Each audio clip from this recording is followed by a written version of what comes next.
মধ্যমগ্রামে পিসি শাশুড়িকে খুনে যাবজ্জীবন সাজা। খুনি মা মেয়ের যাবজ্জীবন সাজা বারাসাত আদালতে। যাবজ্জীবনের সঙ্গে 1 লক্ষ টাকা জরিমানা।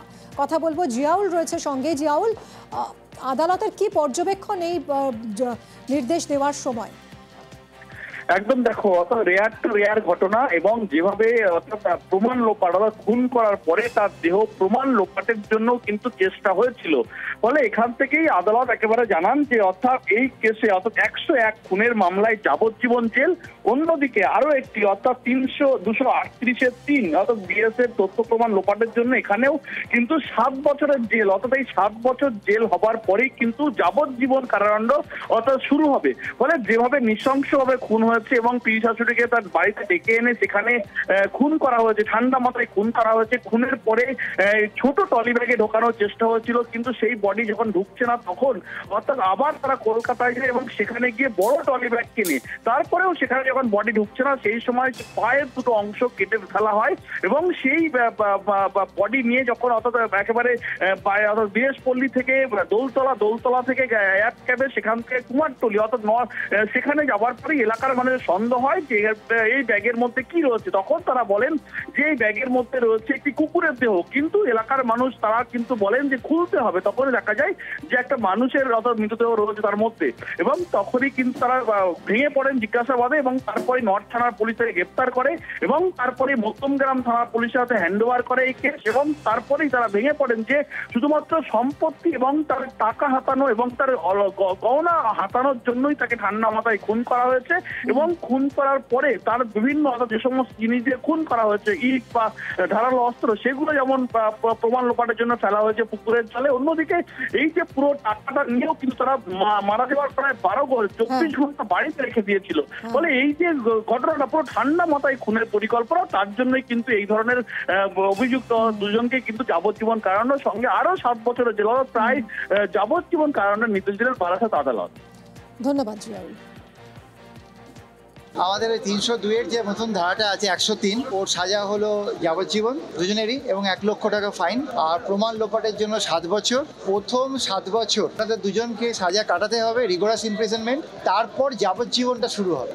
অর্থাৎ রিমেনিং পিরিয়ড অফ লাইফ ওনাদের ভেতরেই থাকতে হবে টিল ডেথ, যা অর্ডার থেকে বোঝা যাচ্ছে। তার মানে আমাদের মনে হয় না যে 25-30 বছরের আগে ওনারা কেউ বেরোতে পারবেন। দুর্গাপুরে পড়ুয়াকে গণধর্ষণের অভিযোগে 20 দিনের মাথায় চার্জশিট জমা দিয়েছে পুলিশ। কি আছে এই চার্জশিটে, আরো বিস্তারিত জানবো। অর্পণ রয়েছে সঙ্গে। অর্পণ, দেখো, একেবারে কিন্তু দুর্গাপুরে গণধর্ষণ কাণ্ডে কিন্তু 20 দিনের মাথায় চার্জশিট পেশ করা হয় এবং সেই 6 অভিযুক্তকে কিন্তু আজ দুর্গাপুর মহকুমা আদালতে পুনরায় পেশ করা হয়।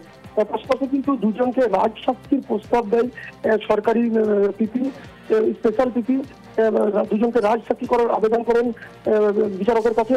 পাশাপাশি কিন্তু সহপাঠী অর্থাৎ ওয়াসিফ আলী, নির্যাতিতার সহপাঠী ওয়াসিফ আলীর আইনজীবী শেখর কুন্ডু, তিনি কিন্তু সওয়াল করেন বিচারকের কাছে যে চার্জশিট অলরেডি জমা পড়েছে এবং এর পরে কিন্তু যেন কোন রকম চার্জশিট যেন আর দিতে না পারে কারণ, এবং পাশাপাশি কিন্তু তিনি এটাও বলেন যে থানার যে সিসিটিভি সেটা কিন্তু চেয়ে পাঠানো হয়। অর্থাৎ 881 পাতার চার্জশিট ইতিমধ্যে কিন্তু আদালতে জমা পড়েছে। পুনরায় যেন চার্জশিট আর দ্বিতীয়বারের জন্য যেন আদালত গ্রহণ না করে তার জন্য আবেদন করেন। ধন্যবাদ। আমরা দুটো পয়েন্টে আর্গুমেন্ট করেছি, যেটা হচ্ছে যে এটা যে চার্জশিটটা দেওয়া হচ্ছে এটা হিস্ট্রি চার্জশিট, এটা যদি গ্রহণ করেন তাহলে সাপ্লিমেন্টারি চার্জশিট দেওয়ার অবকাশটা যেন বন্ধ হয়। এটা আমাদের একটা সাবমিশন ছিল। আর 2 নম্বর হচ্ছে যে সুপ্রিম কোর্টের নিয়ম অনুযায়ী বা ম্যান্ডেট অনুযায়ী আমরা সমস্ত ডকুমেন্টই পাবো যেটা প্রসিকিউশন রিলাই করছে, যেটা প্রসিকিউশন রিলাই করছে। তো আমরা দুটোই চেয়েছি, এখন দেখা যাক। বিপক্ষের আইনজীবী কি চলছে আমার জানাতে কি হবে। আমার যা ইনভেস্টিগেশন হয়েছে আমি দিয়ে দিয়েছি। আমাদের কেস নিয়ে আমাদের কোনো সমস্যা নেই। বলছে আর্লি চার্জশিট হয়েছে, বেশ করেছি। আর্লি চার্জশিট দেওয়া আমার কাজ, এই ইনভেস্টিগেশন এজেন্সির কাজ, এবং ঠিক করেছে।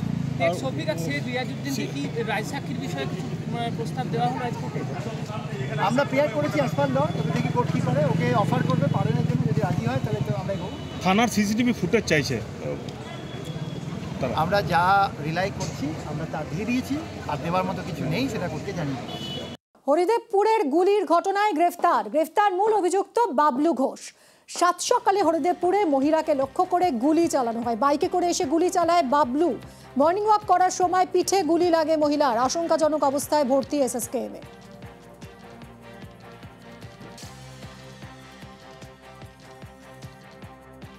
ফার্স্টে সকালবেলা আমি বারান্দায় জামা কাপড় শুকোচ্ছে কিনা দেখতে এসে দেখছি কেউ একজন দাঁড়িয়েছিলেন এখানে, হেলমেট পরা।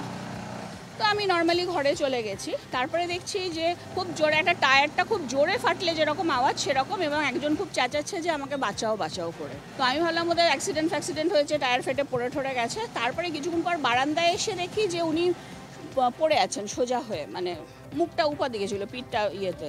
তারপরে ওই আওয়াজটা পেয়ে সবাই পাড়ার অনেকে এসেছেন। ততক্ষণে উনি অলরেডি অনেকটা এগিয়ে বাইকে ছিল একজন।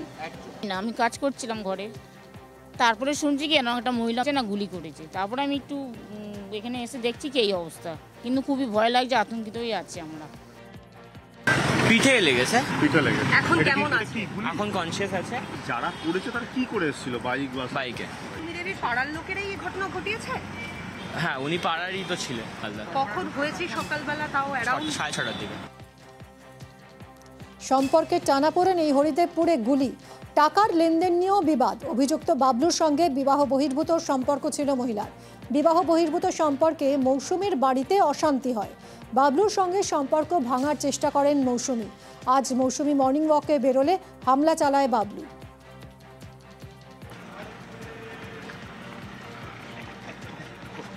আগে থেকে কোনো গন্ডগোল ছিল?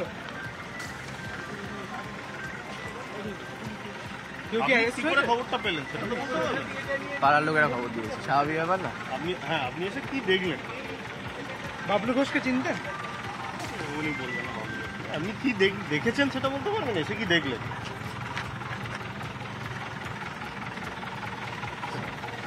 শোভন চট্টোপাধ্যায় ফের তৃণমূলে। বৈশাখী বন্দ্যোপাধ্যায়কে নিয়ে ফের তৃণমূলে যোগদান করলেন শোভন চট্টোপাধ্যায়। এক সময়ের মেয়র, কলকাতার মেয়র, মন্ত্রী রাজ্যের, তিনি বিজেপিতে যোগদান করেছিলেন 2019-এ। 2021-এ বিধানসভা ভোটে প্রচারেও নেমেছিলেন বিজেপির হয়ে, যদিও তিনি প্রতিদ্বন্দ্বিতা করেননি। সেই শোভন চট্টোপাধ্যায় 2025-এ 6 বছর পর ফের তৃণমূলে যোগ দিলেন। আজকে সুব্রত বক্সী তিনি তৃণমূলে যোগদান করালেন শোভন চট্টোপাধ্যায় এবং বৈশাখী বন্দ্যোপাধ্যায়কে। ইতিমধ্যেই এনকেডি এর চেয়ারম্যান পদে শোভন। উত্তরবঙ্গে মুখ্যমন্ত্রীর সঙ্গে কথা, আর তারপরেই এনকেডি এর চেয়ারম্যান, আর আজ তৃণমূলে আনুষ্ঠানিকভাবে যোগদান। এরপরে অভিষেক বন্দ্যোপাধ্যায়ের সঙ্গে দেখা করতে যান শোভন চট্টোপাধ্যায় এবং বৈশাখী বন্দ্যোপাধ্যায়। আমার নিজের ঘর, নিজের সংসার, এর সঙ্গে যে আত্মিক যোগাযোগ, ঘরের ছেলে হিসেবে পুনরায় এর সঙ্গে সামিল হলাম রাস্তায় নেবে আন্দোলন করবার জন্য। আগামী দিনে তৃণমূল কংগ্রেসকে আমার সামর্থ্য মতো যেভাবে মমতাদি চাইবেন, অভিষেক বন্দ্যোপাধ্যায় চাইবেন, কাজে লাগতে পারতে, দলকে শক্তিশালী করতে আমি নিজের সমস্ত সিনসিয়ারিটি দিয়ে, ডিগনিটি দিয়ে কোথাও ত্রুটি রাখবো না। আর শোভনের প্রশংসায় রত্না চট্টোপাধ্যায়। এর আগেই তো আমরা সবাই জেনেই গেছি যে উনি যোগ দেবেন, কারণ এনকেডি এর উনি যখন চেয়ারম্যান হলেন তৃণমূলে জয়েন করবেন। তো আজকের এই শুভক্ষণে হয়তো উনি জয়েন করছেন মমতাদির নির্দেশে বা পার্টির নির্দেশে। তো আমার এখানে কিছু বলার নেই। দেখুন, উনি কাজ করতে চাইছিলেন, কাজ করবেন, করুন না কাজ। আমি তো মনে করি 8 বছর উনি যেভাবে ঘরে বসে সময় নষ্ট করেছেন, অনেকটা সময় নষ্ট হয়ে গেছে ওনার জীবনের। ভালোভাবে কাজ করতে পারবেন, দিদির পাশে দাঁড়িয়ে দিদিকে সাহায্য করতে পারবেন। আমি অবশ্যই খুব খুশি এবং স্বাগতম আমাদের দলে। আর অভিষেক বন্দ্যোপাধ্যায়ের বাড়িতে গিয়েছিলেন তৃণমূলে যোগদান করে। অভিষেক বন্দ্যোপাধ্যায়ের বাড়িতে শোভন চট্টোপাধ্যায়। অভিষেক বন্দ্যোপাধ্যায় কি বললেন শোভন চট্টোপাধ্যায় এবং বৈশাখী বন্দ্যোপাধ্যায়কে দাঁড় করিয়ে, দেখুন। আনুষ্ঠানিকভাবে আজকে শোভন চ্যাটার্জি এবং বৈশাখী বন্দ্যোপাধ্যায় দুজনই তৃণমূলে ফিরে এসেছেন। কে কোন রাজনৈতিক দল করবে সেটা বেছে নেওয়ার অধিকার সবার রয়েছে। কয়েক বছর যদিও তিনি সক্রিয় রাজনীতিতে ছিলেন না, কিন্তু নিয়মিত দলনেত্রীর সাথে তার যোগাযোগ ছিল এবং দলনেত্রীর অনুমোদন ক্রমে শোভনদা এবং বৈশাখী দি দুজনকে দলে ফেরানো হয়েছে। আগামী দিন তারা সক্রিয়ভাবে তৃণমূল কংগ্রেসের হয়ে কাজ করবে।